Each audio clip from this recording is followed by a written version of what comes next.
Ya está grabando. Yo voy a un detalle, quiero conversar algunos aspectos teóricos, quizás antes muy brevemente, y después pasar al código, a mostrar un poco el producto, la biblioteca. Entonces él dice versión alfa de las transparencias, por cierto, porque son transparencias que básicamente copié y pegué de otras clases de mi curso de mis transparencias de orientación a objetos, así que la secuencia puede estar un poquito desordenada, ¿no? Para que lo tengan en mente. Fíjense que el tópico, de alguna forma, de este taller es básicamente persistencia. O sea, nosotros tenemos el problema, tenemos una aplicación que necesita guardar información en una base de datos y queremos precisamente hacer eso, o sea, guardar información, hacer consultas a esa base de datos, etc. En principio lo que tenemos es un sistema de gestión de base de datos relacional de aquel lado, pero de este lado tenemos básicamente una aplicación orientada a objetos. Entonces eso genera cierta impedancia de alguna manera, porque pues tenemos, de nuevo les digo, una aplicación orientada a objetos y tenemos allí un modelo relacional, y eso nos fuerza a hacer cosas como estas. O sea, eso nos fuerza que en el caso de la figura de la izquierda, ¿okay? Tenemos la aplicación orientada a objetos, tenemos nuestro modelo relacional, y para cada vez que queremos consultar un dato o una información de la base de datos, tenemos que levantar ese dato en el modelo relacional y transformarlo a nuestro modelo orientado a objetos para poder trabajar cómodamente orientado a objetos. Y cuando queremos guardar un dato en esa base de datos, tenemos que tomarlo de nuestro modelo orientado a objetos, hacer una transformación y regresarlo de nuevo, digámoslo así, al modelo relacional. ¿Bien? Entonces, un poco con todo el boom, digámoslo así, de la orientación a objetos, no sé la fecha exacta, pero es más o menos a finales de los 80, mediados de los 80, empieza a surgir el concepto de los sistemas de gestión de base de datos orientados a objetos. ¿Okay? Y la idea que tenían en esa época era, bueno, o sea, yo voy a tener un sistema de gestión de base de datos que básicamente guarda o almacena objetos, ¿no? Era una idea muy bonita, pero por razones que no voy a entrar en detalles, realmente no terminó de cuajar, no terminó de vencer a los sistemas de bases de datos relacionales. Había algunos problemas de rendimiento, etc., ¿no? Pero era una idea muy bonita porque fíjense que yo ya no tengo ese problema de impedancia, yo ya no tengo un sistema de gestión de bases de datos relacional abajo, y ya no tengo que hacer la transformación de mi mundo de objetos a la base de datos relacional y viceversa.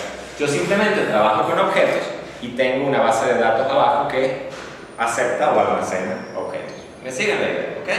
Por cierto, este taller es interactivo. Si alguien tiene alguna consulta sobre la marcha, es interesante tenerla escuchada.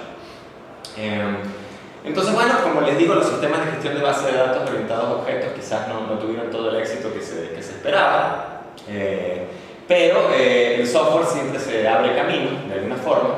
Así que ahí hay otro ejemplo, ¿no? Uno lo que hace es un modelo de datos orientado a objetos y ese modelo se persiste. Y bueno, con el tiempo se encontró una solución alternativa. Esa solución alternativa, déjenme avanzar un poquito, es básicamente esto. O sea, yo tengo arriba un modelo orientado a objetos, una aplicación que está programada con tecnología orientada a objetos. Abajo tengo una base de datos relacional y ok, tengo que hacer esa transformación, o sea, no me salgo de hacerlo.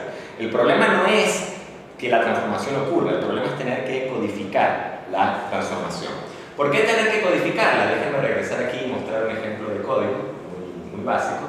A ver, es este.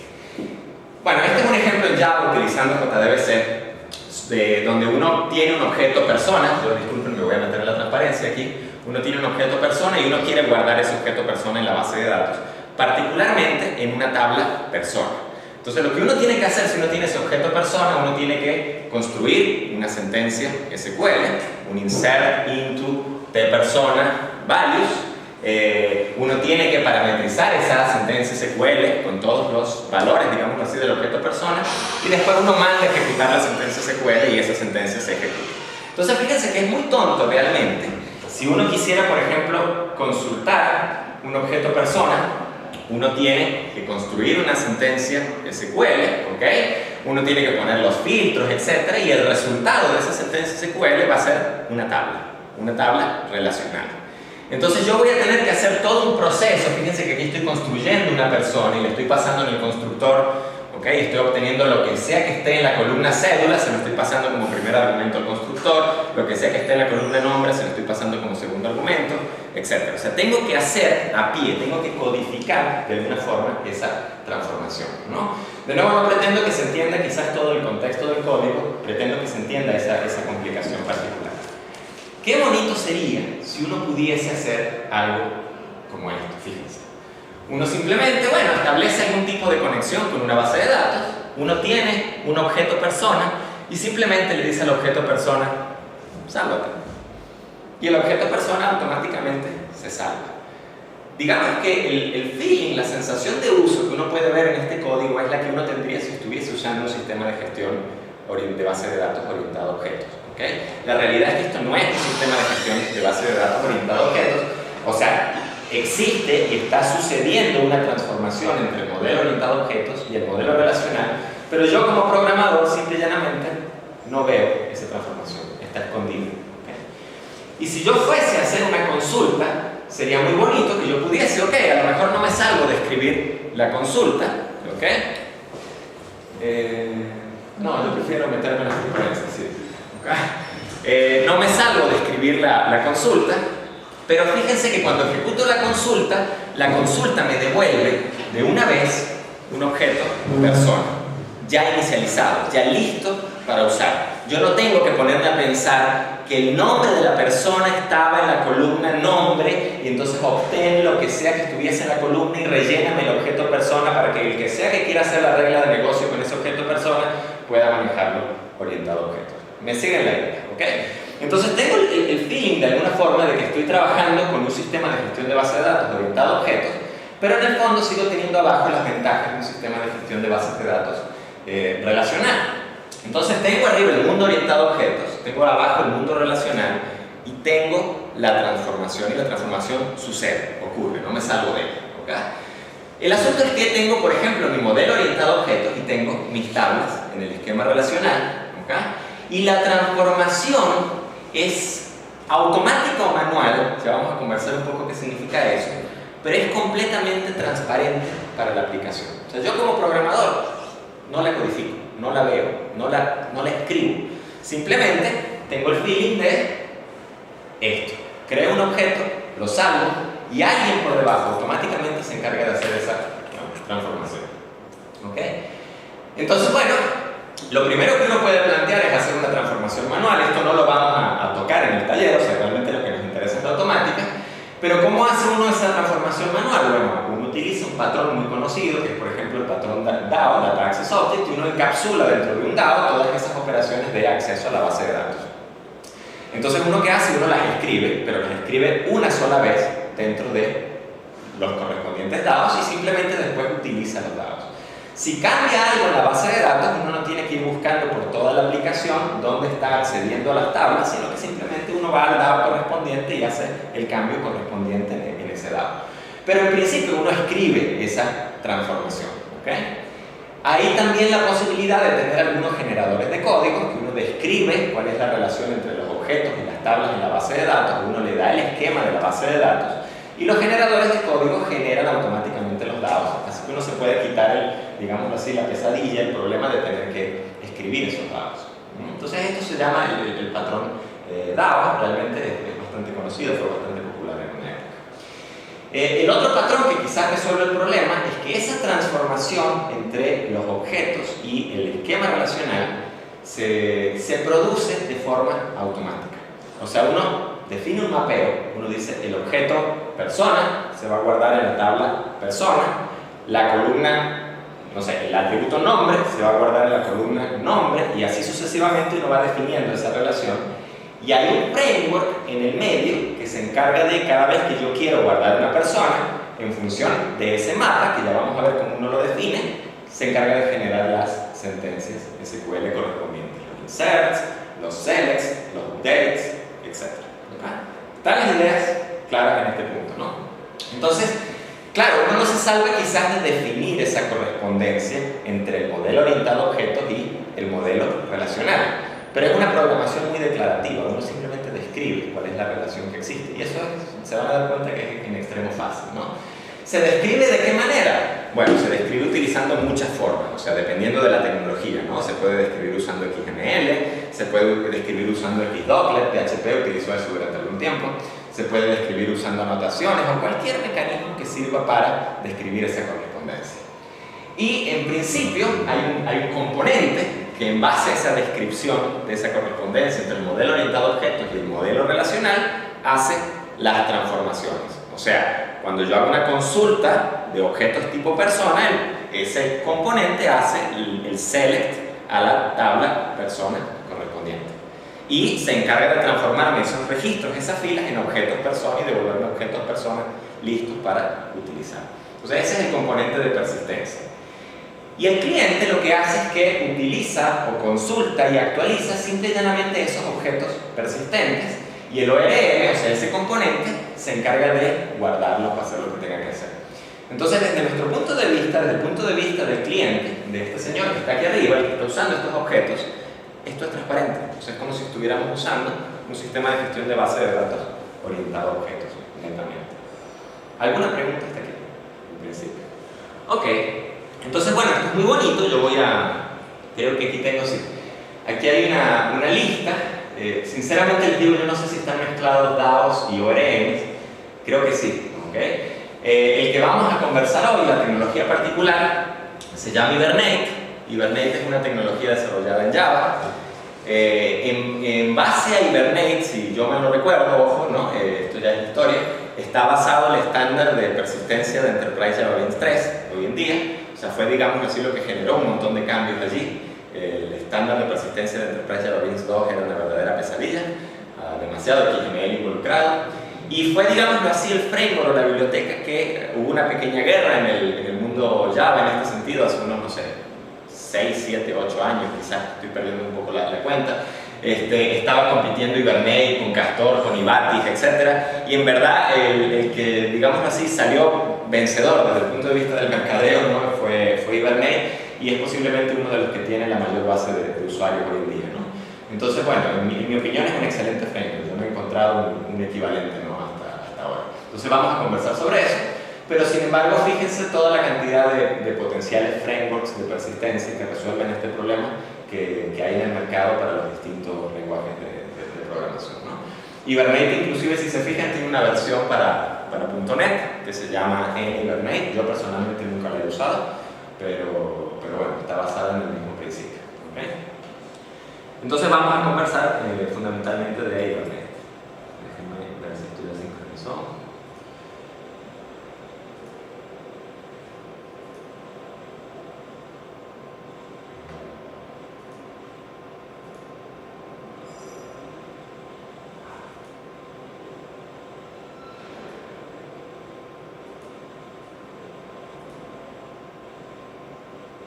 Posiblemente tal vez no tiene sincronizado. Se me ocurrió la brillante idea de hacer cambios anoche en los ejemplos y bueno.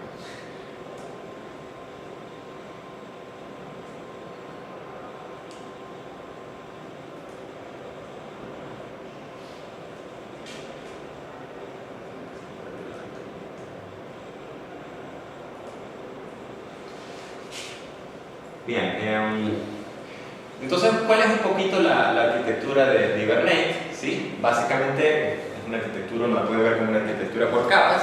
Uno tiene la aplicación, que es el código cliente de alguna forma que uno escribe y que utiliza Hibernate, y uno tiene un conjunto de objetos persistentes. Ese conjunto de objetos persistentes, a mí me gusta llamarlo modelo de dominio, quizás no es el término adecuado, pero es el conjunto de objetos que se van a guardar en la base de datos. ¿Okay? Entonces no todos los objetos son persistentes. Uno define qué objetos son persistentes y se guardan en la base de datos. Entonces uno después tiene Hibernate, y que es la capa de persistencia de alguna forma, y para cada objeto persistente uno puede hacer un mapping, un mapeo. En principio Hibernate utilizaba XML, entonces uno le hacía a cada objeto un mapa en XML en el que describía cuál era la relación entre el objeto y la tabla correspondiente en la base de datos. Hoy en día realmente se están usando annotations, si bien todavía se puede seguir usando XML. Es mucho más cómodo. Ya cuando lleguemos a veamos código vamos a ver un poco por qué. ¿Okay? Y uno define también a Hibernate ciertas propiedades, de alguna forma, que son las que me definen cosas como a qué base de datos me voy a conectar, si voy a tener un pool, una piscina de conexiones, etc. Cuál es mi fábrica de transacciones, en fin. Los detalles, digámoslo así, de la conexión en sí mismo a la base de datos. Y debajo pues uno tiene evidentemente la base de datos que es la que se encarga de la persistencia, y es una base de datos relacional. Si hacemos un pequeño zoom a esa arquitectura en particular, de nuevo tenemos la aplicación, y en la aplicación hay dos tipos de objetos. Están los objetos transient, los objetos que no son persistentes, y están los objetos que en efecto son persistentes, uno los marca, los define de alguna forma, ¿ok? Hibernate tiene un objeto o una abstracción que me representa una sesión. Esa sesión es básicamente una conversación con el sistema de gestión de base de datos. O sea, yo arranco mi conversación, bueno, abro una sesión, hago cierta cantidad de tareas, cargo ciertos objetos, guardo ciertos objetos y luego cierro, termino la sesión o la conversación, ¿ok? Tengo un objeto Session Factory, que es el que se encarga fundamentalmente de construir las sesiones, una fábrica de sesiones. Tengo un objeto Transaction, que se encarga de manejar por debajo todas las transacciones de una forma bastante elegante. En general no me tengo que preocupar mucho por eso. Tengo un objeto, no está particularmente aquí, que se encarga de construir estas sesiones, y ya el Session Factory, ya vamos a conversar un poco sobre eso. Y bueno, digamos así que Hibernate, toda esta capa está montada sobre buena parte de la tecnología Java Enterprise Edition. Entonces tú por debajo puedes utilizar JDBC para conectarte a la base de datos. Así que cualquier base de datos desde a la que te puedas conectar con JDBC, te puedes conectar por medio de internet, de Hibernate, y los que conocen JDBC saben que eso es prácticamente cualquier base de datos que existe a estas alturas del partido, ¿no? Entonces, desde Access hasta Oracle, Sybase, lo que quieran, hay un driver JDBC para conectarse. Tenemos JTA, que es el API de manejo de transacciones de Java J2EE. Tenemos JNDI, no voy a entrar en muchos detalles, pero en fin, o sea, estamos montados un poco sobre eso, y a través de eso hacemos el acceso a la base de datos, ¿no? Entonces, esa es más o menos la arquitectura. Lo que está marcado allí en rojo es básicamente lo que es Hibernate en sí mismo. Déjenme ver si esto ya actualizó. Bueno, esto posiblemente tarde un rato. No sé si alguien tiene alguna pregunta hasta aquí, en este momento. Lo que me pone en la difícil situación de que no tengo ejemplos todavía actualizados para mostrar.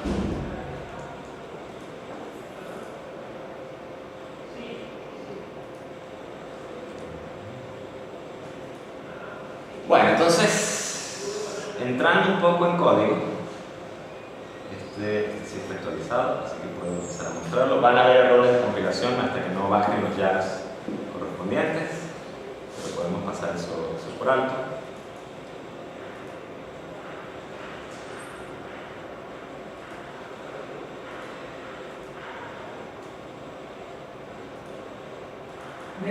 Sí. Para los chicos míos estás usando como herramienta Eclipse, ¿verdad? Entonces es importante sí. Para todo sí. Hay que montar Eclipse para Java.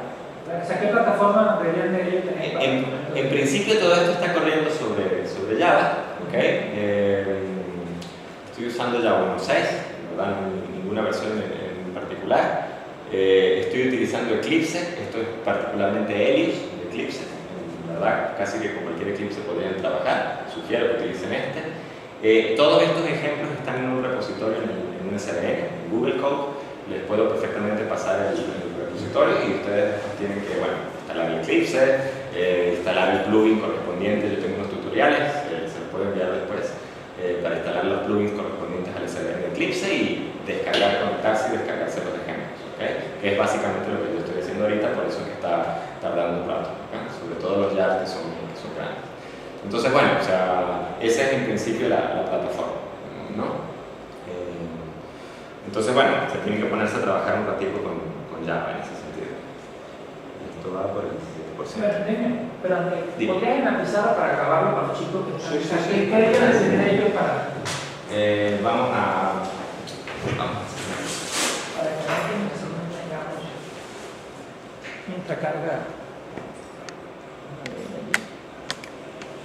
Domingo, si quieres, agarra la transparencia y ¿La tienes? muy rápidamente una lámina Ok. extra que...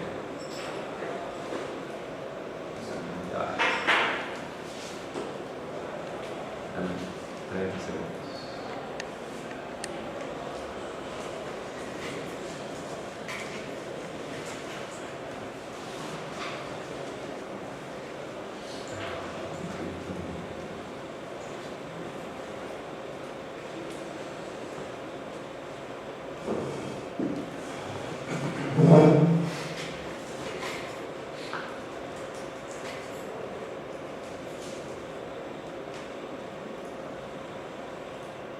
Bueno, lo que estamos usando aquí, un poco el tamaño de esto,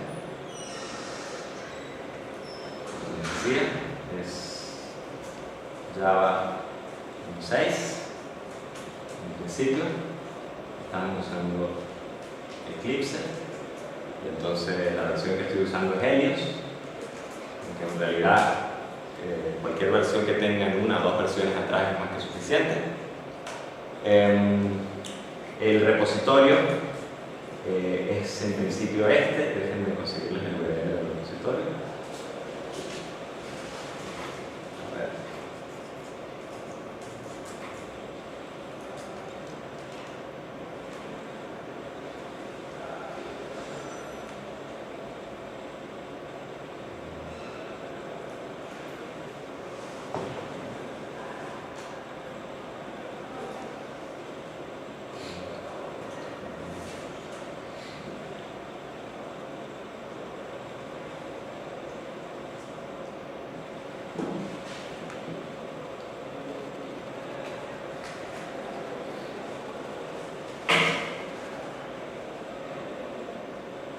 Parecía que se cayó la red.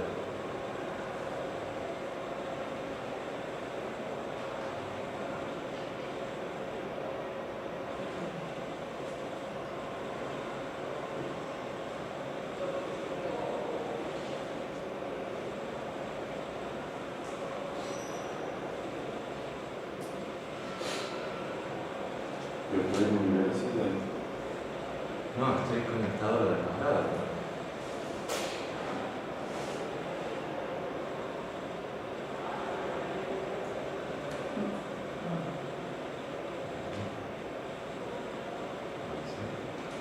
Bueno, ese es el repositorio. ¿Okay? Si buscan en Google Code, FURGB lo consiguen, si no la dirección se la copio aquí donde aparece. El repositorio es este. ¿Okay? Para esto van a necesitar el plugin para descargarlo desde Eclipse de SVN, o lo pueden hacer con SVN o con cualquier otro plugin que quieran, y eso pueden utilizar. Estoy usando su Eclipse o su Persil, no estoy seguro. Ahorita revisamos. El plugin provider que vamos a revisar una vez. Eclipse.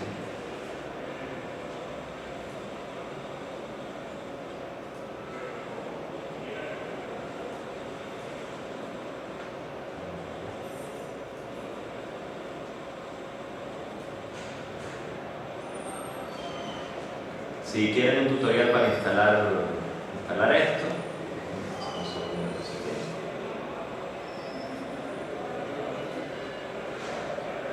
si quieren un tutorial, yo tengo uno, ya les doy la dirección, acá.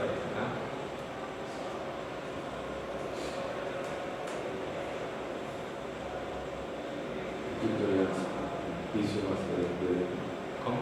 el tutorial piso de ¿Les sabe la dirección?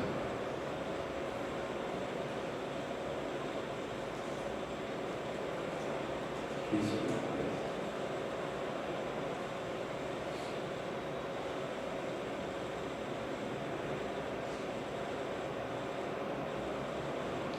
Ok, en esta dirección que está aquí, ya aparece.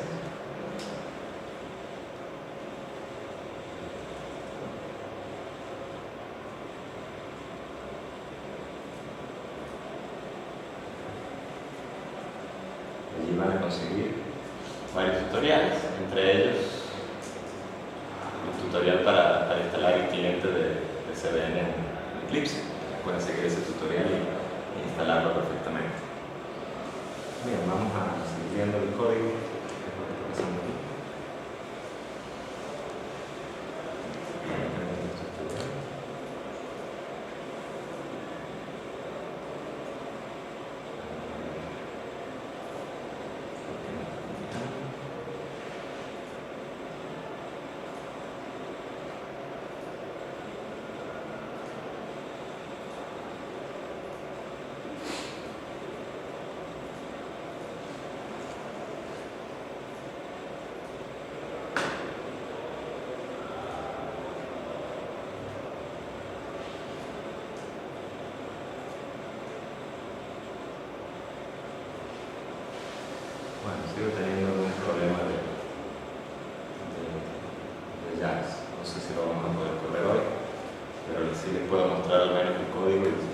funciona para ir adelantando. Vamos a ver qué sincroniza ahí mientras voy hablando del código. Fíjense cómo funciona. Estamos viendo aquí un hola mundo. ¿Okay? Programa más simple, digamos así, que podemos hacer con Eclipse. Entonces la idea en principio es que tenemos aquí un objeto, ¿sí? Esto es Java, public class m hola mundo. La m es una convención mía que he usado durante mucho tiempo. O sea, esa es mi manera de decir que ese objeto es un model, ¿sí? Es un objeto persistente. ¿Okay? Ese objeto hola mundo es básicamente un Java Bean. Un Java Bean es un objeto que en principio solo tiene propiedades, atributos y métodos getters y setters. ¿Okay? Y de hecho inclusive ni siquiera importan los atributos que tiene el objeto, sino que lo que define en verdad los atributos en sí mismos son los pares de funciones get y set. O sea, básicamente yo puedo decir que este objeto tiene un atributo ID no porque tenga aquí un campo ID, sino porque tiene un método get ID y tiene un método set ID. O sea, yo podría perfectamente cambiarle el nombre a este atributo. ¿Okay? Tendré que hacer evidentemente los cambios correspondientes aquí. ¿Okay? Y eso seguiría siendo un Java Bean que tiene un atributo ID, porque el que define el nombre del atributo es el getter y el setter, ¿sí? Entonces, bueno, básicamente es un Java Bean que tiene dos atributos. Tiene el atributo XXX, perdón, el atributo ID, el atributo name, y entonces, bueno, tiene sus respectivos getters y sus respectivos setters. Get name, get ID, set ID. Eso es básicamente todo lo que hace. La otra cosa que uno se puede dar cuenta aquí es que hay una serie de Java annotations marcando ese objeto en particular, ¿no? Entonces tengo, por ejemplo, el annotation entity, que lo que está diciéndole a Hibernate básicamente y al sistema en el que estoy trabajando es que el objeto de mi hola mundo es una entidad persistente. Si ustedes recuerdan, teníamos aquí en la presentación, cuando mostrábamos aquí esta arquitectura, que teníamos objetos que eran transient, o sea que no eran persistentes, y objetos que en efecto eran persistentes. Entonces, al yo marcar el objeto con un entity, lo que estoy diciendo es que ese objeto es persistente. Luego tengo otro annotation, el annotation table en este caso, que lo que está diciéndome es que este objeto lo voy a salvar, lo voy a guardar en la base de datos en la tabla t_hola mundo. Entonces, cuando yo almacene, cuando yo quiera salvar ese objeto, se va a guardar en la tabla t_hola mundo. Por lo pronto no voy a mencionar qué es lo que hace exactamente este annotation, prefiero avanzar un poco y después lo menciono, ¿okay? Pero en principio uno tiene todo un set de annotations con los que puede jugar, digamos así, con los que puede customizar ese mapeo entre el objeto y la base de datos, ¿bien? Después converso un poco más a detalle de ese annotation. Entonces, de esa manera estamos configurando, estamos diciendo que, bueno, que hola mundo es una entidad persistente que se guarda en la tabla de hola mundo. Luego tengo que empezar a configurar, digámoslo así, los atributos del objeto. Entonces yo puedo decir, y Hibernate por defecto, cuando él consigue un par de getters y setters, o sea, cuando él consigue un atributo, él por defecto asume que ese atributo va en la columna, en una columna cuyo nombre es el mismo nombre del getter y setter. O sea, en este caso, la tabla de hola mundo va a tener en principio una columna que se llama name, en la que se guarda ese atributo. En este caso, el atributo ID, a mí me gusta utilizar claves abstractas autoincrementales, no me gusta utilizar claves concretas, eso ya es más bien una cuestión de gustos. Lo que estoy haciendo es que lo estoy marcando con este notation, estoy diciendo, bueno, este va a ser el ID, el identificador, digamos así, la clave primaria de esa tabla en la base de datos. Entonces Hibernate se encarga de asegurarse que en la base de datos haya una tabla que se llame ID y que sea, en este caso, de tipo entero. Fíjense que yo no tengo que decir de qué tipo de dato va a ser esa columna en la base de datos, porque él lo infiere en función del tipo de dato que tengo en el objeto, ¿okay? Entonces aquí estoy diciendo básicamente eso. Y aquí estoy diciendo que este valor en particular es un valor generado, no es un valor que el cliente de alguna forma especifica, el programador cliente. Es un valor que se genera y la estrategia de generación es automática. ¿Bien? O sea, en este caso el tipo está agarrando y está diciendo, ok, si tú estás usando Postgres, yo voy a utilizar secuencias, por ejemplo, para generarte esos valores incrementalmente y automáticamente. Si estás usando MySQL, Hibernate simplemente agarra y se encarga de poner un autoincremento correspondiente en la tabla para generar valores incrementales. Si están usando Oracle, bueno, utilizan la estrategia correspondiente en Oracle para generar los valores autoincrementales, ¿no? Entonces, básicamente, yo no me preocupo en este punto y en este nivel de qué sistema de gestión de bases de datos estoy usando. Y esa es otra de las grandes ventajas de Hibernate, que me aísla, en principio, del sistema de gestión de bases de datos que estoy usando detrás. O sea, si ustedes están usando MySQL y quieren brincar a Oracle, pues simple y llanamente quiten el sistema de gestión de bases de datos, pongan Oracle, cambien la configuración y ups, ya tienen eso corriendo con Oracle. ¿Okay? A veces hay que hacer pequeños ajustes, pero en principio funciona bastante bien. Entonces aquí estoy definiendo un objeto que tiene dos campos, o sea, la tabla de Hola Mundo va a tener dos atributos, el atributo ID y el atributo nombre. Entonces, bueno, la pregunta que se hace uno es, ok, ahí está definido el objeto persistente. Vamos a ver cómo hacemos para correr ahora este ejemplo, guardar esto en la base de datos. Entonces, lo más simple que podemos hacer es estas tres líneas de código, ahora hablo quizás un poco más en detalle, lo que hacen es configurar un session factor, ¿no? Esas tres líneas de código son costosas en tiempo, tardan como 1 o 2 segundos en correr. Entonces uno debería tratar en la aplicación que uno está haciendo de hacerlo una sola vez. Y uno perfectamente puede guardar ese session factory en algún lugar. Se puede utilizar un patrón singleton o un patrón de otro tipo para mantener ese session factory en algún sitio, ¿okay? Y obtenerlo siempre que uno lo necesita. Y luego lo que uno sí hace es que cuando voy a tener una conversación con la base de datos, me encargo de utilizar ese session factory para obtener un objeto de tipo sesión. Y ese objeto de tipo sesión es básicamente el que me va a servir de fuente para comunicarme con la base de datos. Bien. Después de que obtengo un objeto de tipo sesión, yo simple y llanamente inicio una transacción. No voy a hablar de manejo de transacciones, pero es importante tenerlo en cuenta. Creo un objeto de tipo mHolamundo, así de simple, lo customizo, le pongo los datos que quiero. Fíjense que el ID no se lo estoy especificando, porque es un campo que se genera autoincrementalmente, y le digo a la sesión, mira, salva este objeto. Entonces allí Hibernate entra en juego, Hibernate agarra, se pone a ver el mapping entre el objeto y la base de datos, dice, ok, esto lo tengo que salvar en la tabla de Hola Mundo, que tiene tales y tales atributos, entonces tengo que generar una sentencia insert en SQL. Estoy usando MySQL, bueno, entonces la sentencia insert va a tener quizás alguna particularidad de MySQL. Si estoy usando Postgres, la sentencia tendrá alguna particularidad de Postgres. Yo no me encargo de eso, básicamente, se carga el mismo Hibernate. ¿Okay? Y genero eventualmente la sentencia y se la corro contra el sistema de gestión de base de datos que se encarga de guardar los datos.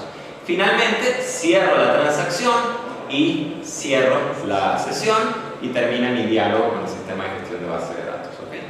Aquí hay un par de cosas interesantes que decir. Y ojo, ¿no? Es posible que si navegan un poco encuentren distintas estrategias de manejo de la sesión, ¿no? Yo después de muchos golpes, en verdad, muchos golpes, definí mi estrategia y esta es la que uso, es la que me gusta y es la que mejor resultado me ha dado, ¿no? El objeto sesión, en particular, yo procuro abrirlo, usarlo y cerrarlo, desecharlo, básicamente. El objeto sesión tiene un caché, ¿sí? En memoria de todos los objetos que uno carga o que uno inserta o que uno actualiza con la sesión. Entonces es un objeto costoso en ese sentido porque cada vez que salvan algo, él va metiéndolo en esa especie de caché de memoria y lo va guardando. ¿Okay? Entonces esa es una razón más quizás para deshacerse de la sesión rápido, ¿no? En aplicaciones web, por ejemplo, es típico que uno cuando atiende un request, una petición, uno tiene su session factory, construye la sesión, la utiliza, la cierra y después retorna. O sea, ese es el ciclo de vida que mejor funciona, ¿no? Eviten tener una sesión abierta a lo largo de múltiples requests. O si lo van a hacer, bueno, definan una política de cómo lo están haciendo y por qué lo están haciendo y apéguense a ella, ¿no? En mi experiencia es peligroso. Ese detalle en principio al respecto, ténganlo muy en cuenta porque les puede ayudar mucho. Procuren, esto puede parecer evidente, pero a veces quizás cuando uno está trabajando con Hibernate no lo ve tan directamente, procuren no abrir múltiples sesiones. O sea, abran una sesión y si tienen varias funciones o varios objetos que necesitan esa sesión, pasen esa sesión y utilicen esa sesión a lo largo de toda esa conversación con la base de datos y después ciérrenla. No es que van a abrir una sesión aquí, van a invocar una función que resulta que necesita una sesión y simplemente abre otra y así sucesivamente. Porque pueden generarse grandes problemas y grandes contradicciones.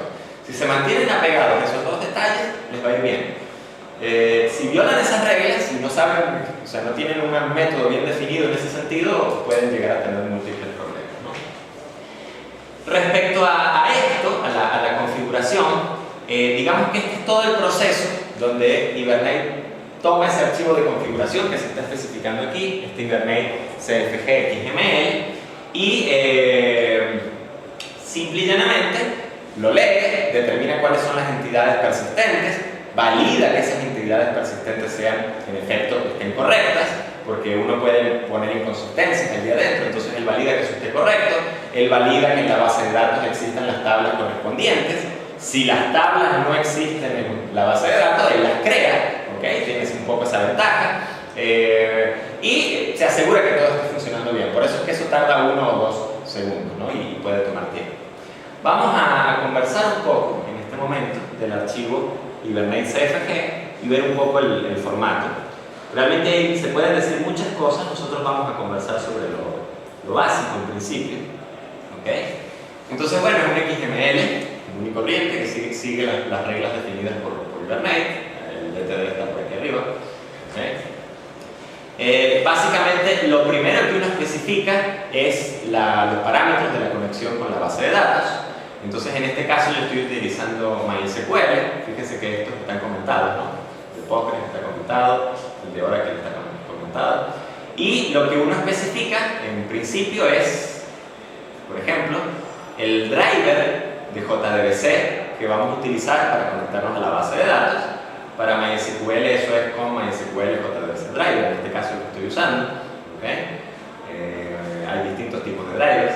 Uno especifica cuál es el URL de la conexión, o sea, a qué base de datos en efecto me voy a conectar, y en este caso este es un URL típico de JDBC, o sea, esto no es nada nuevo, se maneja en JDBC, y uno dice, bueno, por medio de JDBC me voy a conectar a MySQL, el host que tiene la base de datos es el localhost, la máquina actual, y la base de datos se llama Hola Mundo. Entonces, en principio eso es lo que estoy especificando. Luego le estoy diciendo a Hibernate que utilice este dialecto, ORG Hibernate Dialect MySQL Dialect. ¿Qué le estoy diciendo a Hibernate? Le estoy reafirmando un poquito, le estoy diciendo, mira, te estás comunicando con MySQL. Cuando vayas a generar las sentencias de SQL para decirle cosas al sistema de gestión de base de datos, le tienes que generar sentencias que MySQL conoce. Porque todos saben que, pues si bien el SQL es un estándar y bla, bla, bla, bla, bla, eso es muy bonito, aunque no nos guste, hay diferencias menores y pequeñas entre el SQL de los distintos sistemas de gestión de base de datos que hay que tener en cuenta, ¿no? Entonces, de alguna forma, el agente de Hibernate se ha tomado la molestia de escribir los distintos dialectos para los distintos sistemas de gestión de base de datos, y ese problema básicamente está resuelto. Eventualmente uno especifica el nombre del usuario con el cual se van a conectar a la base de datos. Este es el usuario de la base de datos, y uno especifica el password al que van a utilizar allí. Bien. Y bueno, uno puede especificar el pool de conexiones, la piscina de conexiones. Eso en principio es esto, crear una conexión con un sistema de gestión de base de datos, autenticarse, etc., es un proceso costoso. Entonces, para evitar tener que sufrir eso una y otra vez cada vez que uno hace algo contra la base de datos, lo que sucede es que uno abre, por ejemplo, Hibernate abre 5 conexiones, las autentica y las mantiene abiertas. Entonces, cuando alguien necesita hacer algo, simplemente toma esa conexión, alguna que esté libre, y te la da para que hagas lo que tengas que hacer. Si las 5 están ocupadas, obviamente te pone en espera hasta que eso esté libre. Yo te he preguntado las tablas, porque la tabla la crea. ¿La Sí. base de datos la crea también? No, la base de datos no la crea, la tienes que crear, sí. Buena pregunta. La base de datos se asume que está creada y se asume que el usuario es válido, obviamente, para conectarse y crear tablas y hacer cosas en esa base de datos. ¿Okay? Entonces, bueno, a lo largo de algunas cosas que he hecho, he ido recolectando los distintos URLs de conexión, que sí, con Postgres, por ejemplo. Entonces aquí tienen un pequeño modelo de cómo es con Postgres. Fíjense que lo que cambia es el driver, el URL de conexión, el dialecto, o sea, lo que cambia son estas propiedades, básicamente. Entonces, supónganse que yo quisiera poner a correr estos ejemplos en Postgres. Simplemente tengo que comentar este código, la conexión de MySQL, descomentar la de Postgres, ¿okay? Y ponerlo a correr. Y en general, si programaron bien, eso debería funcionar. ¿Okay? Entonces uno no se preocupa por aquello de que el SQL es distinto, de que él hace el trabajo. De nuevo, no es tan transparente. Cuando uno hace pequeñitos ejemplos como estos, funciona bastante bien. Cuando uno hace a veces aplicaciones grandes, te encuentras con que, bueno, pues hiciste ciertas cosas que en Oracle se comportan de cierta manera y en MySQL se comportan de otra, entonces es posible que haya que hacer ajustes finos. Pero hay una gran diferencia entre hacer ajustes finos y en tener que recorrer toda la aplicación de arriba abajo buscando los SQL y arreglando todos los SQL, ¿no? Un ejemplo de algo que nos pasó una vez, estábamos trabajando con MySQL y cuando ustedes consultan sobre MySQL, MySQL mantiene el orden de inserción. O sea, si ustedes insertan los registros en cierto orden y luego hacen una consulta, él devuelve los registros en el orden de inserción. Y aún cuando actualicen después los registros, él mantiene siempre ese orden. Entonces, bueno, programábamos utilizando, o sea, asumiendo que eso funcionaba de esa manera, ¿okay? Y estábamos programando una aplicación que al final iba a correr en Oracle, pero digamos que no teníamos hardware bueno como para correr Oracle. Los que lo han corrido saben que eso come muchos recursos. Y dijimos, no, programemos en MySQL y después, los últimos días, migramos a Oracle, ¿no? Cuando migramos a Oracle, resulta que las cosas empiezan a funcionar mal. Y empiezan a funcionar mal porque Oracle no te garantiza el orden de los registros cuando uno hace una consulta. O sea, ese tipo de detalles, bueno, Hibernate no los salva, digámoslo así, no los protege contra ese tipo de detalles, pero en principio contra la mayor cantidad, la mayoría de los potenciales detalles él los protege, ¿no? Entonces aquí tienen un ejemplo de conexión de Oracle, ¿okay? Aquí tienen un ejemplo de conexión con una cosa que se llama P6 Spy. No sé si todavía existe, en aquella época estabas luchando por sobrevivir. Era un pequeño framework que lo que hace es que intercepta todos los SQL y genera un log con los SQL. Entonces es útil para detectar problemas de rendimiento y este tipo de cosas, ¿no? Entonces, en principio, en el archivo de configuración, déjenme poner a ver cuál es el estatus de este. Realmente quisiera poder mostrarles los ejemplos corriendo hoy. Me ocupo un poco. Que esto me está saliendo mal. Por eso lo que le hace falta son los llaves, no más. Sí, pero el problema es que yo hice cambios anoche Porque yo tengo actualizado unos llaves de hace como 3 días, pero no sé si sirve. O sea, no Pásamelo ya en un pendrive. Déjame. Porque si hay que hacer algún cambio en código es muy chiquitito, en verdad, así que podría funcionar. Tenlos ahí listos. Bien, siguiendo con la configuración. En principio, uno configura con el sistema de gestión con el cual se va a conectar. ¿Okay? Y luego tiene toda una serie de configuraciones extras que permiten hacer un montón de cosas extras, ¿sí? Yo generalmente aquí repito a la gente al manual porque pues uno no es un computador que tiene en la cabeza todo esto, pero les puedo decir cosas como, por ejemplo, aquí el tipo está haciendo algunas optimizaciones generando bytecode. Si ustedes ponen aquí en show SQL true, cada vez que Hibernate genera un SQL, él se los imprime por la consola, se los manda al debugger. Entonces es útil para ver cuando hay algo que está saliendo mal y uno quiere entender qué es, uno puede ver el SQL que está generando Hibernate, ¿okay? Y puede entender un poquito lo que está sucediendo. Aquí en principio, por ejemplo, si uno tiene este tag activado, ¿okay? uno le pone aquí update, lo que hace Hibernate es que si no consigue una tabla en la base de datos, él la crea. Si a lo mejor una tabla resulta que le falta una columna, él añade la columna correspondiente y la rellena con nulos. Entonces él funciona de esta manera. Si ustedes le ponen aquí create en lugar de update, cada corrida que haga borra la base de datos y la arranca desde cero. Entonces es peligroso, pero evidentemente es útil en algunos casos en los que uno esté debugueando o programando algo, ¿no? Bueno, básicamente la configuración de las transacciones, quién es el transaction factory, etc. Estas ya son cuestiones con las que no me voy a meter. La configuración del pool o de la piscina de conexiones, hay distintos proveedores de ese tipo de cosas, entonces uno los puede configurar, ¿ok? En general. Y finalmente, o sea, en pocas palabras, tenemos la conexión con la base de datos, una serie de parámetros de configuración de Hibernate, y finalmente tenemos las clases persistentes. O sea, estamos declarando una lista de todas aquellas clases que le queremos decir a Hibernate que puede guardar en la base de datos. En este caso, fíjense que hay solo una, que es M o la mundo, es la que estamos guardando. ¿Ok? Si tuviésemos un modelo más complejo, pues probablemente tendríamos allí muchas más clases. Entonces, yo no sé si hay alguna pregunta en principio.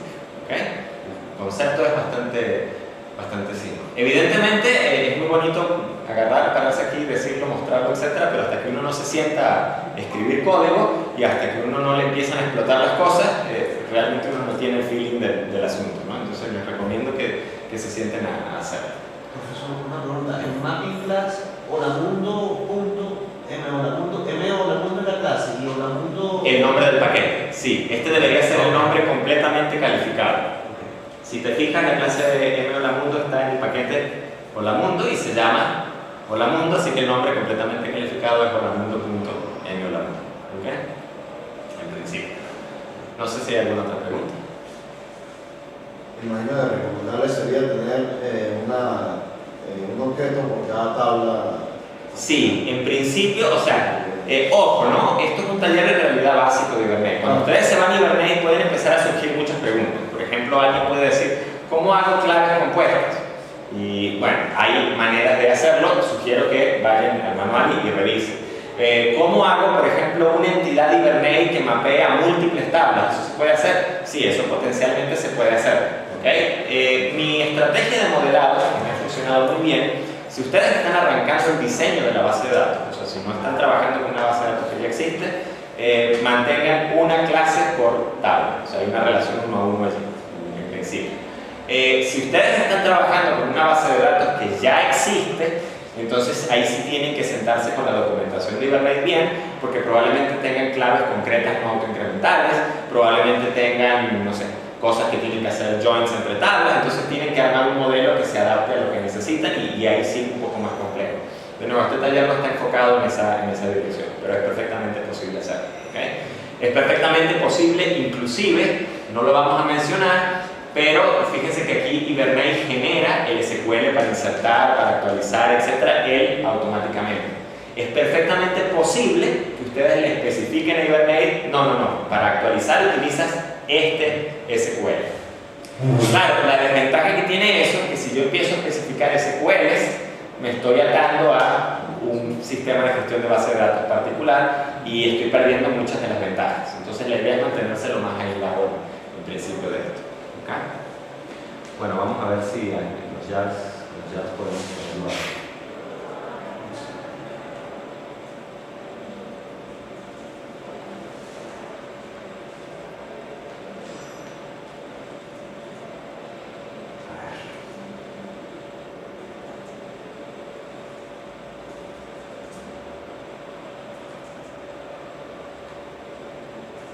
Bueno, yo voy a copiar aquí un montón de jars, no todos son los de Hibernate. Lo estoy haciendo así para no ponerme exquisito a filtrar cuál es y cuál no.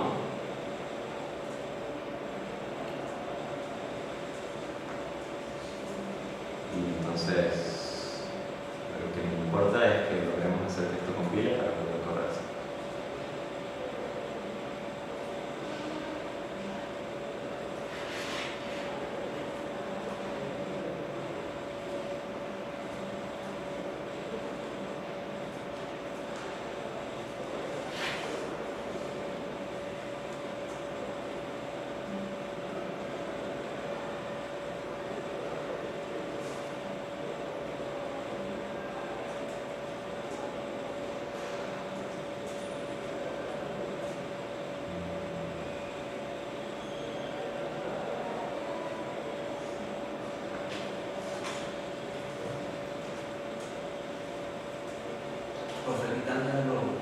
La carpeta Hibernate completa. Perfecto, si me lo pasa.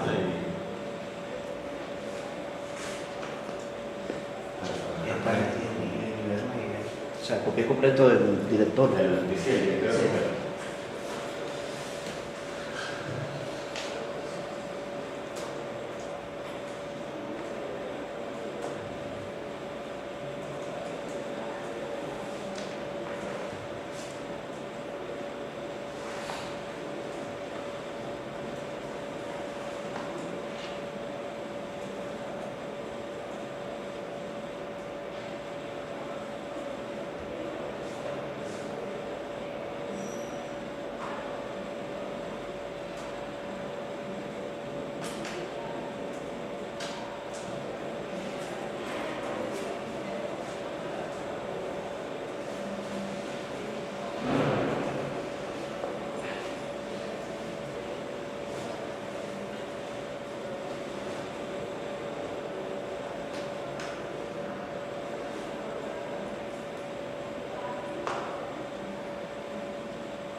Bueno, o sea, básicamente lo que estoy haciendo aquí es añadiendo los jars de domain.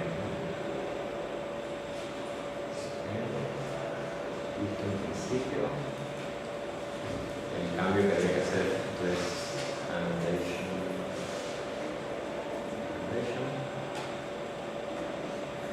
Entonces, bueno, aparentemente ya podemos correr al menos este.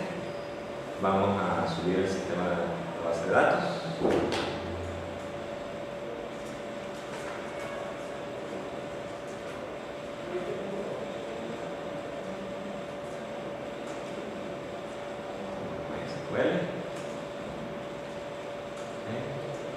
La base de datos a la cual se va a conectar es, en este caso, Hola Mundo. Aquí está. Vamos a asegurarnos que eso existe.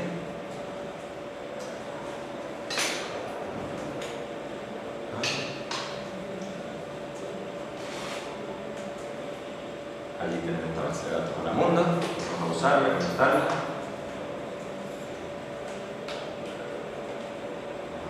Hay. Bueno, evidentemente hay varias tablas porque ya he corrido estos ejemplos antes. Voy a borrar las tablas.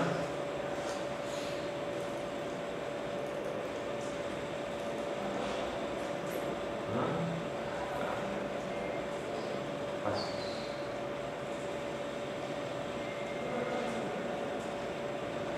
Bueno, una. Ah, sí, pongo drop table, sería mejor. Sí.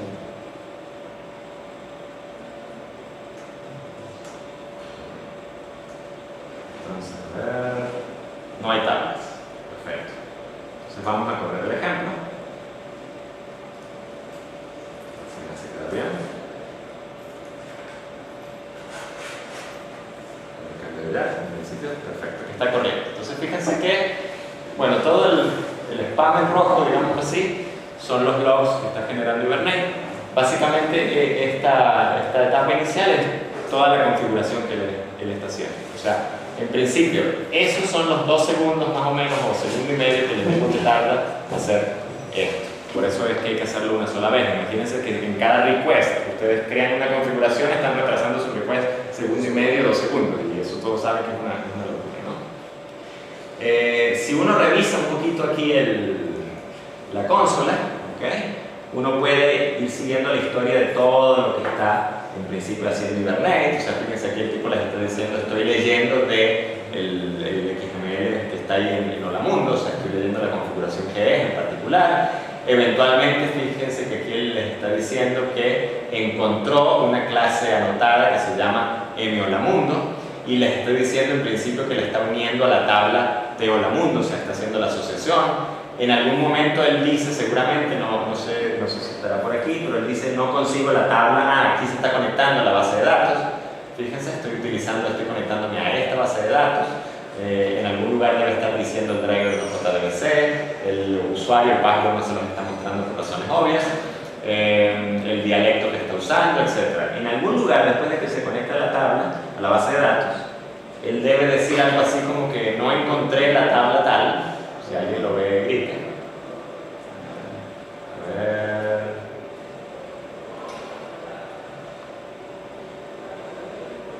Por aquí va. Fíjense aquí. Tabla no encontrada de Hola Mundo, o sea, no existe en la base de datos. Así que eventualmente él va a decir algo así como que, no sé si lo dirá, está creando la tabla.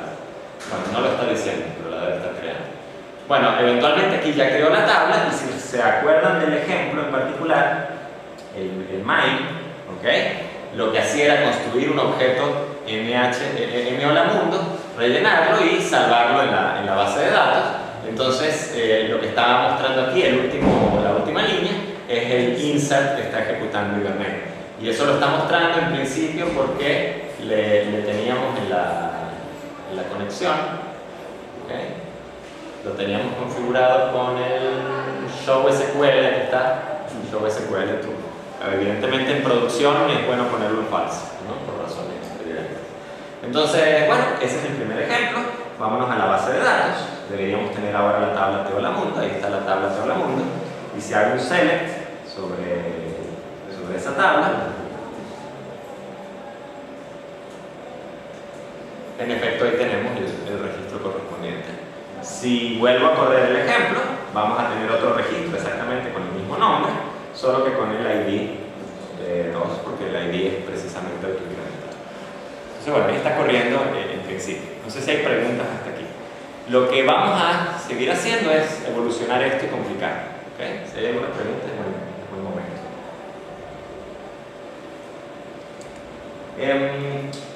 El siguiente ejemplo que vamos a ver es este, propiedades. Fíjense que es muy parecido al que teníamos anteriormente. Tenemos un principal, yo sé que no se lee mucho el árbol, tenemos un objeto persistente y una configuración. Si abrimos el principal y nos venimos para acá, es básicamente la misma cosa.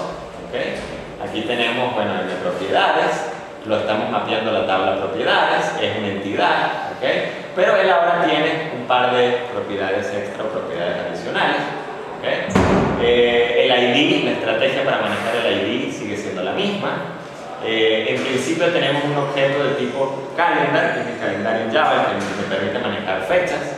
¿Okay? Tenemos un objeto de tipo date. El objeto de tipo date todavía se sigue usando, pero ha sido reemplazado, digámoslo así, por el calendario, por el objeto calendar. Ya les explico un poquito qué son este annotation. Y tenemos en este caso una propiedad que, si se fijan, retorna un arreglo de bytes. ¿Cuándo queremos hacer eso? Por ejemplo, si queremos guardar en la base de datos una imagen, ¿no? Entonces el usuario sube a su perfil una imagen y yo quiero guardarla en la base de datos y no guardarla en disco y guardar en la base de datos la ruta. Quiero meter todo en la base de datos, ¿no? Hay muchas razones por las cuales uno no debería poner la imagen en disco y guardar la ruta, pero no voy a entrar en esa discusión ahora, ¿no? Noten que aquí sí estoy parametrizando un poquito más algunos elementos. Por ejemplo, al set date, y esto es independiente, yo tengo la costumbre de ponerlos en los gets, ¿okay? Lo pueden poner en el get o en el set, en verdad independiente. Le estoy poniendo que si bien esto es un date, que se supone que tiene fecha, hora, etc., le estoy diciendo que guarde solo la hora, ¿okay? En principio. Y en el caso de la columna que guarda la imagen, le estoy diciendo, bueno, que es un objeto largo, un log, un large object, y le estoy parametrizando un poquito esto y le estoy diciendo que esto debería guardar hasta 70K aproximadamente, o sea, 70.000 bytes. Ese número está en bytes, ¿ya? Entonces, si trato de guardar una imagen mayor de 70K, voy a tener problemas, ¿okay? En principio.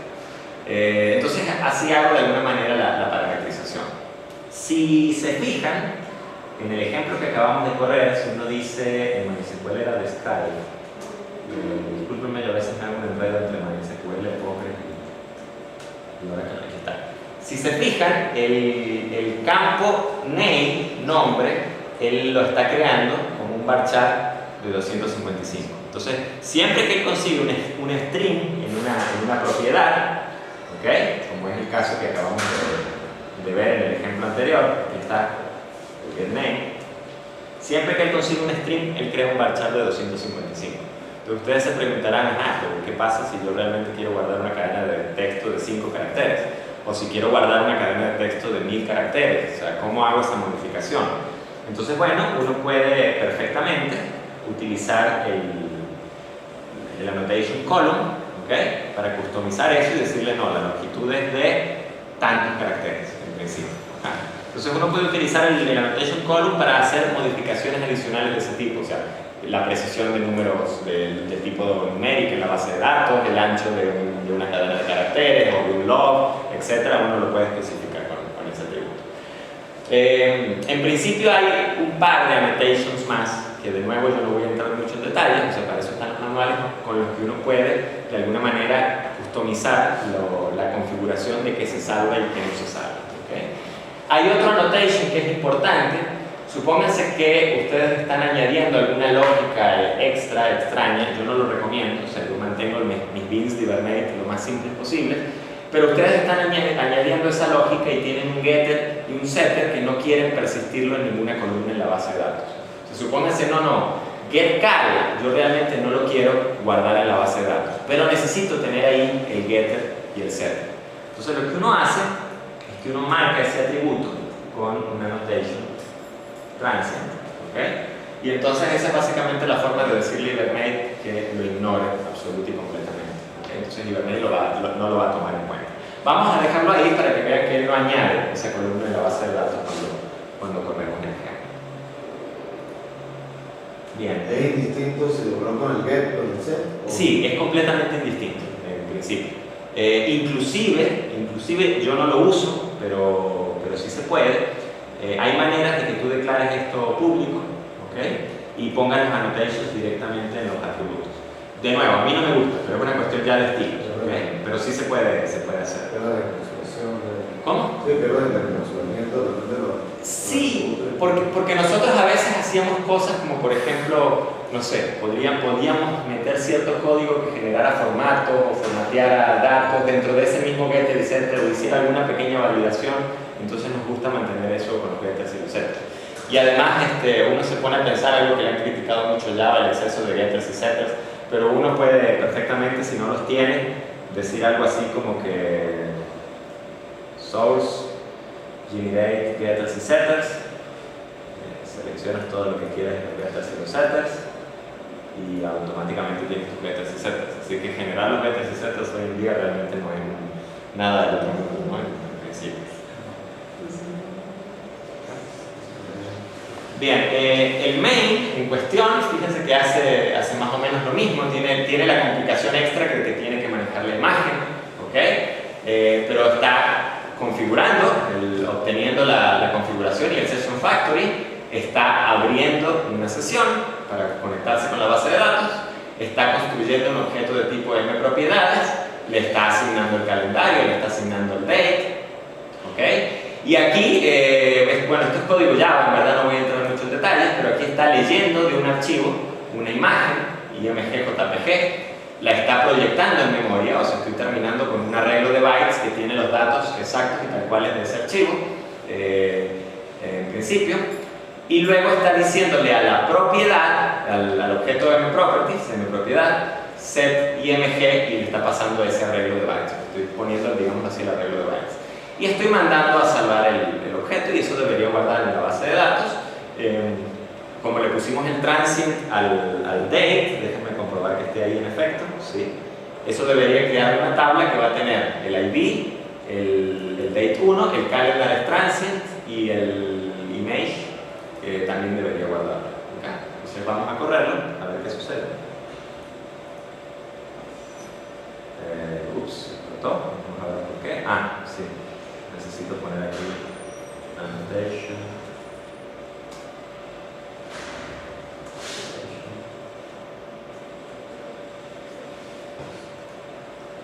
Eso es por el problema de los jars, estoy haciendo esos cambios. Entonces, bueno, aquí en efecto todo corrió adecuadamente, no vemos ninguna excepción, todo está bien. Vamos a irnos a la base de datos a ver qué conseguimos ahora aquí. En console. Entonces, si digo show tables, ahora tengo la tabla propiedades. Si digo que me describa la tabla propiedades,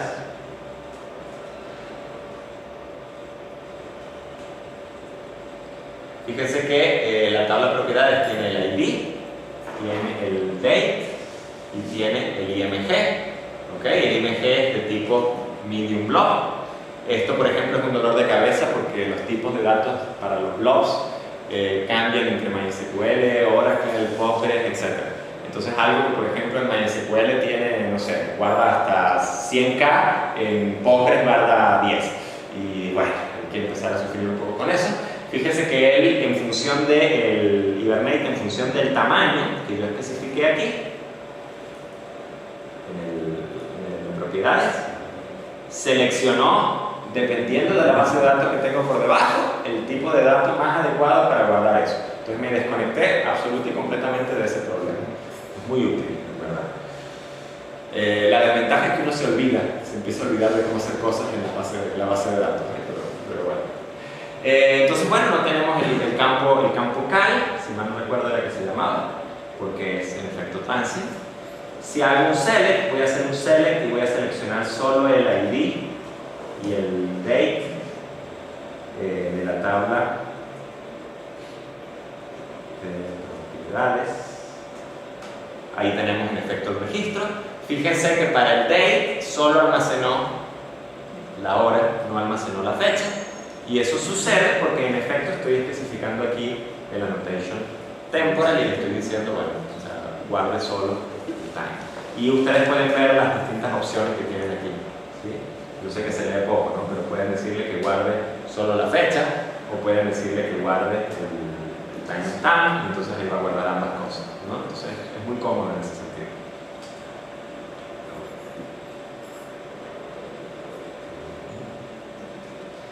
Si hacemos un select completo, o sea, incluyo el atributo IMG, esto no va a verse bien en pantalla porque me va a hacer el volcado de toda la imagen, digamos así, y bueno, efectivamente fue demasiado grande hasta para el buffer determinado, ¿no? Por eso fue que no lo seleccioné inicialmente. Si en estos momentos, por ejemplo, venimos y quitamos el transient que teníamos sobre el get cal, la próxima vez que corra esto, Hibernate va a decir, hay una columna nueva que se llama cal y lo va a añadir en la base de datos. Vamos a hacer esa corrida. Ya corrió. Vamos a describir la tabla.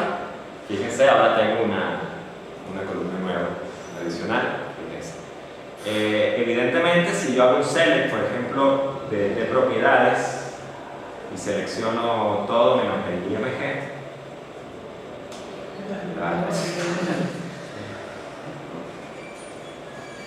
y lo dije, ¿no? Yo hice lo contrario. Noten que pues, él añadió la columna cal y aquellos registros que ya estaban insertados, les puso el valor por defecto nulo. Es probable, ahorita no lo recuerdo, que haya alguna annotation con el que ustedes puedan definir un valor por defecto. Habría que revisar en el manual, ¿okay? Entonces en lugar de nulo les va a poner ese valor por defecto. Y sin embargo el registro nuevo con el que acaba de insertar tiene en efecto la fecha y la hora correcta, ¿okay? Entonces bueno, la moraleja aquí de alguna manera es que uno puede customizar, poner cuanta propiedad quiera en ese objeto persistente y customizar con annotations la manera en que Hibernate persiste eso en la base de datos. ¿Bien? El Hibernate config es básicamente la misma cosa. No voy a entrar mucho en detalle, solo que bueno, al final, evidentemente, en lugar de tener n o la mundos, tengo el bin correspondiente de persistencia. Si no colocan esto, Hibernate les va a dar un error. Vamos a hacer la prueba.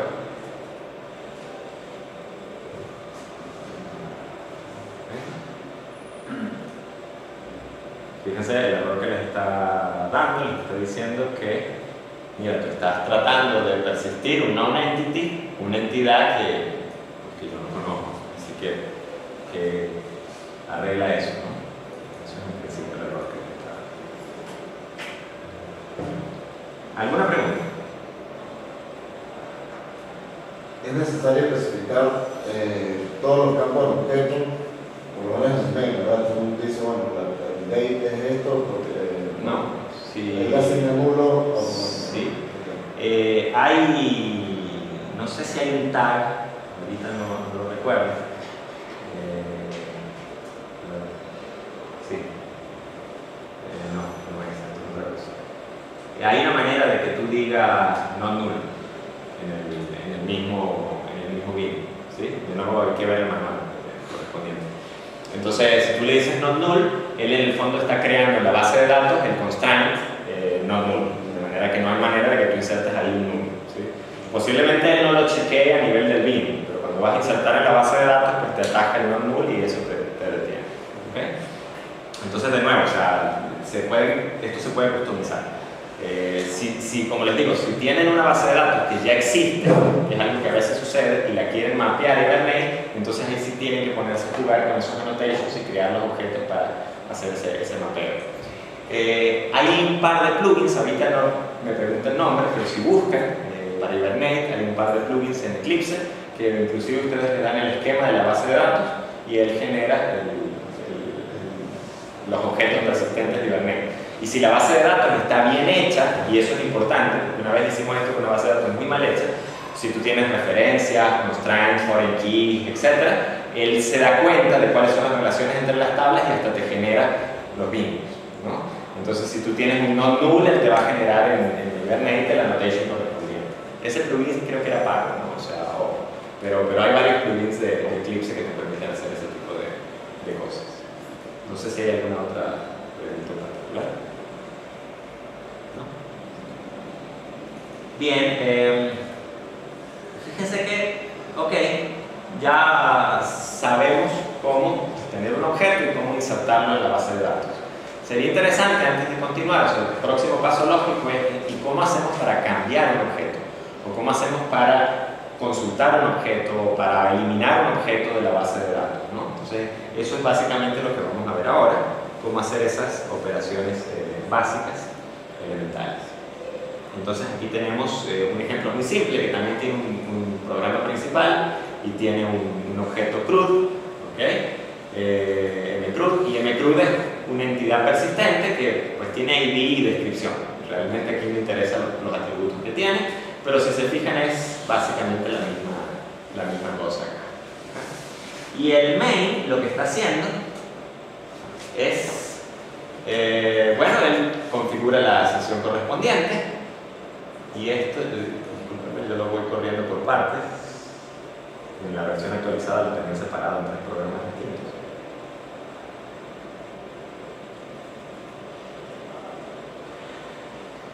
Fíjense lo que está haciendo esta primera parte es abre una conexión con la base de datos, inicia una transacción, construye un objeto mCRUD, le pone su descripción y lo salva. O sea, básicamente estoy construyendo 4 objetos o 3 objetos aquí en mCRUD y los estoy guardando en la base de datos. Entonces, eso ya lo hemos hecho.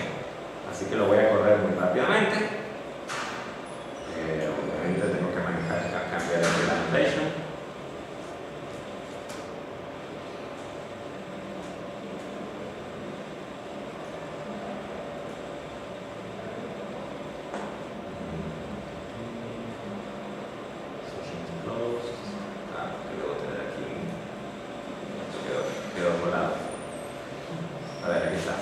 Abro sesión, hago el trabajo, cierro sesión. Voy. Hizo los 3 inserts correspondientes, así que si me voy a la base de datos y le digo show tables, tengo la tabla de CRUD, y si hago un select de aquí, tengo, como corrió 2 veces, lo tengo 2 veces acá. Déjenme borrar la tabla y correrlo de nuevo. ¿Corro? Ahora sí debería tener solo 3 registros. En efecto. ¿Okay? Todos me siguieron lo que acabo de hacer. Bien. Entonces, eso no es nada del otro mundo. Ya lo hicimos. Vamos a ver qué es lo que sigue. Así que voy a comentar esto que acabamos de hacer. Y voy a descomentar esto que está aquí.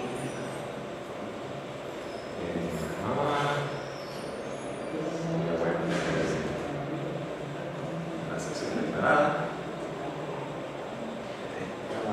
Y sería bueno tener el objeto declarado también. Bien, fíjense lo que está haciendo este código. Este código está abriendo una sesión, ¿vale? Esto en principio es para mostrarles que el truco de magia, nada por aquí, nada por allá, o sea que CRUD en efecto es nulo.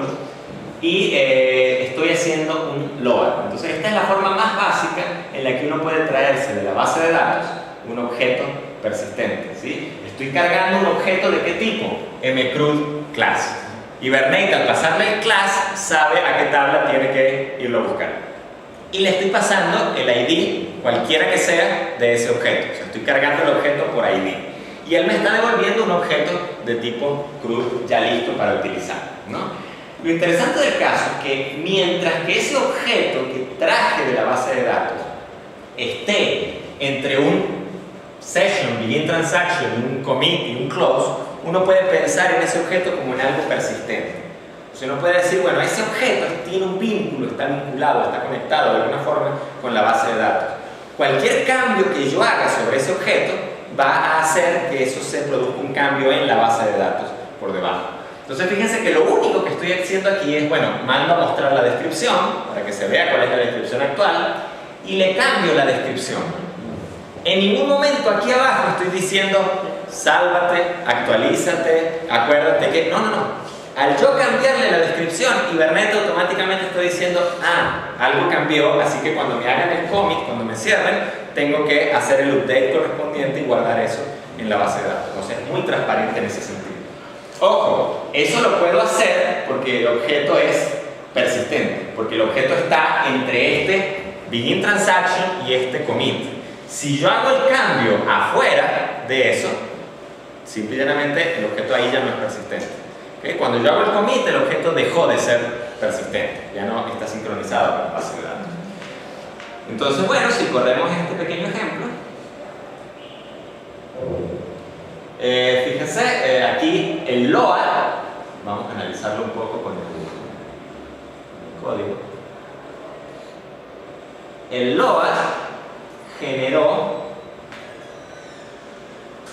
este select, que está aquí. Select, mcroot 0, id, id 0, mcroot, bla, bla, bla, bla, bla. Noten que, bueno, o sea, el tipo genera unos SQL un poquito complejos, con nombres, son nombres generados, etc., ¿no? Aquí está mostrando la descripción era descripción, así de simple, y luego, después de que le cambiamos la descripción, él se dio cuenta que tenía que actualizarlo y ejecutó el update CRUD, set descripción tal cosa, donde el ID es tal otra. Entonces, si nos vamos a la base de datos, el objeto debería tener otra vez en la base de datos. En efecto, ahí está, tiene otra vez. Entonces, bueno, esa es la forma en que uno hace cambios sobre los objetos, ¿no? En principio. La otra cosa que podemos hacer es borrar un objeto.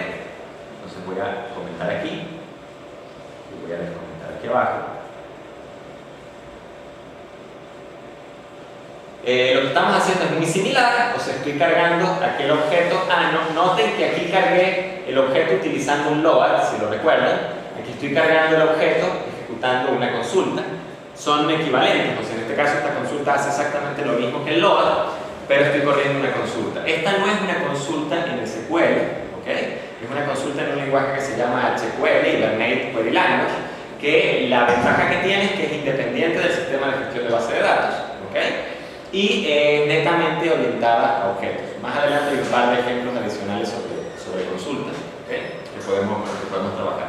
Pero en principio lo que él está diciendo es de la extensión de objetos en mcroot, o sea, de todos los posibles objetos en mcroot que existen, ¿no? Levante todo eso, donde el ID de ese objeto en particular es 1. ¿Bien? Entonces ahí me va a levantar un solo objeto, evidentemente porque la clave primaria del objeto es el ID. Si yo hiciera, por ejemplo, esto, y comento esto, me está levantando la lista de todos los objetos que están en esa extensión y por lo tanto en esa tabla. ¿Bien? Y le estoy diciendo que me devuelva un unique result, un resultado único, ¿bien? Y estoy obteniendo un CRUD. Entonces aquí estoy imprimiendo la descripción, debería ser otra descripción, y finalmente lo estoy borrando. Ahí sí le tengo que decir explícitamente que lo borre. Vamos a correr este.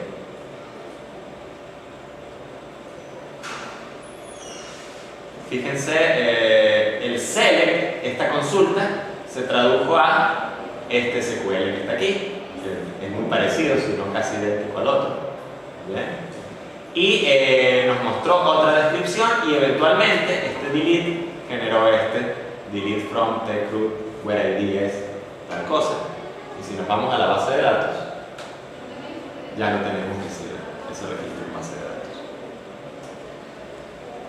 Y el último, para cerrar con este ejemplo y cerrar por hoy, creo ya. Vamos a comentar esto lo que arriba.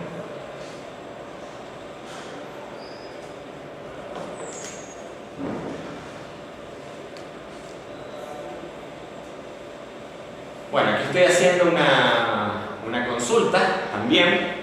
Esta es una consulta que en este caso estoy utilizando un criterio. De nuevo, luego tengo un ejemplo particular de consultas donde vamos a hablar de esos distintos tipos de esquemas para generar consultas. Aquí básicamente estoy consultando todos los objetos, es un criterio que me devuelve todos los objetos que pertenecen a esta extensión, a esta clase. Entonces me va a devolver todos los registros de la tabla, ¿no? Entonces estoy creando el criterio y aquí mismo le estoy diciendo list, lo que me va a devolver una lista de objetos de tipo mcrud.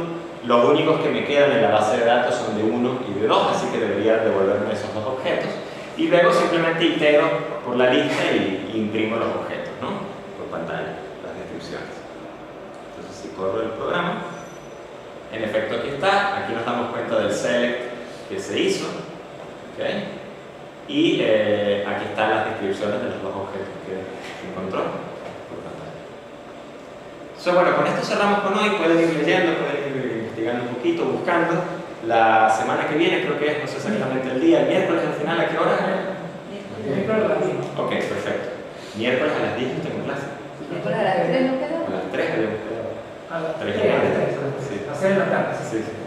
Ok, entonces bueno, el próximo miércoles en la tarde vamos a hablar sobre cómo hacer vínculos, relaciones, uno a uno, uno a muchos, muchos a muchos, etc. Y cómo trabajar algunas características un poquito más avanzadas del asunto. Entonces, bueno, gracias por... Para concluir, ¿puedes colocar una transparencia de Claro. que entonces la gente... La que tiene la URL. Para que la gente pueda bajar. Sí. Ahí están los URLs en cuestión. ¿Okay? Entonces... Esa transparencia la vamos a colocar tanto para el posgrado como para... Sí, sí, para ambos cursos. Perfecto. Bueno, Muchas gracias. estamos conversando.